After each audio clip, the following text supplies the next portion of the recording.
TMC के 20 सांसदों पर दल बदल कानून का खतरा, या फिर देश के गृह मंत्री भाजपा के चालक का लोटस कार्यक्रम फेल हुआ।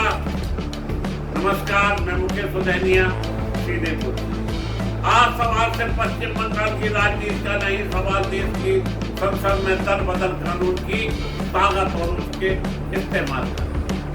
टीएमसी के करीब 20 सांसदों के दूसरे राजनीतिक दल में जाने मिले के दावे ने दिल्ली की राजनीति में हलचल पैदा कर दी है। बाकी सांसदों का तर्क है कि उनके पास लोकसभा में टीएमसी के कुल सांसदों का 2/3 से ज्यादा समर्थन, इसलिए उनका कदम संविधान की 10वीं अनुसूची के तहत सुरक्षित है। लेकिन टीएमसी इस दावे को पूरी तरह खारिज कर रही है। पार्टी का कहना है कि केवल सांसदों का 2/3 हिस्सा अलग हो जाने से राजनीतिक दल का विलय नहीं माना जा सकता है। यही है पूरे विवाद की जड़। और आप इस विवाद के केंद्र में लोकसभा अध्यक्ष ओम बिरला। सवाल यह है कि स्पीकर इस मामले में क्या फैसला लेते हैं, क्योंकि दल बदल कानून में अयोग्यता से बचने के लिए पार्टी विलय से जुड़ी संवैधानिक शर्तें बेहद महत्वपूर्ण है। टीएमसी का आरोप है कि उनके सांसदों को तोड़ने की कोशिश की गई और अब वह इस मामले को कानूनी लड़ाई में ले जाने की तैयारी कर रही है। यानी जिस राजनीतिक तौर पर लोटस अभियान कहा जा रहा था, अब उसकी सबसे बड़ी परीक्षा संविधान और अदालत की कसौटी पर होने वाली है। और ममता यही और मामला यही खत्म नहीं होता और मामला यही फैसला भी नहीं। टीएमसी के सांसद शत्रुघ्न सिन्हा की ओर से केंद्रीय गृह मंत्री अमित शाह पर गंभीर राजनीतिक आरोप लगाए गए। सिन्हा का दावा है कि उन्हें भारतीय जनता पार्टी में शामिल होने का ऑफर दिया गया। लेकिन यहाँ एक बात साफ कर देना जरूरी है, यह शत्रुघ्न सिन्हा का आरोप दावा है, उनकी स्वतंत्र पुष्टि तथ्य के रूप में पेश नहीं किया जा सकता।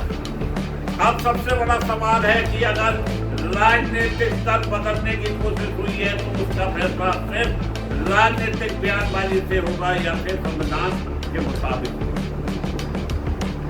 क्योंकि भारत में दल बदल विरोधी कानून इसलिए बनाया गया था कि ताकि संसद और विधायक सिर्फ सत्ता या पद के लालच में पार्टी बदलकर लोकतांत्रिक जनादेश को कंट्रोल करें। लेकिन दूसरी तरफ संविधान में पार्टी विलय की स्थिति के लिए भी प्रावधान मौजूद है। तो असली लड़ाई इसी बात पर क्या ये सांसद वास्तव में वैध राजनीति विलय का हिस्सा है या फिर यह सिर्फ दल बदल कानून से बचने की कोशिश है। और इसी वजह से अब सबकी नजर संसद के स्पीकर और सुप्रीम कोर्ट पर। अगर मामला अदालत तक पहुंचता है तो सिर्फ 20 सांसदों का भविष्य तय नहीं होगा, बल्कि यह भी साफ हो सकता है कि भविष्य में कोई भी राजनीतिक दल अपने सांसदों के बड़े समूह को दूसरी पार्टी में ले जाकर दल बदल कानून कैसे बच सकता है या नहीं बच सकता।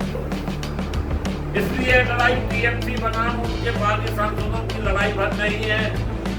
यह लड़ाई राजनीतिक खरीद फरोख्त के आरोप बनाम संवैधानिक व्यवस्था की है। यह लड़ाई सत्ता के खेल बनाम जनता के जनादेश की है। और सबसे बड़ा सवाल, क्या लोटस अभियान सच में सफल होगा या फिर दल बदल कानून और सुप्रीम कोर्ट की संवैधानिक निगरानी के सामने पूरी तरजीह फैसला भी बाकी है। लेकिन इतना तय है कि आने वाले दिनों में संसद से लेकर सुप्रीम कोर्ट तक मामले पर देश की नजर रहने वाली है।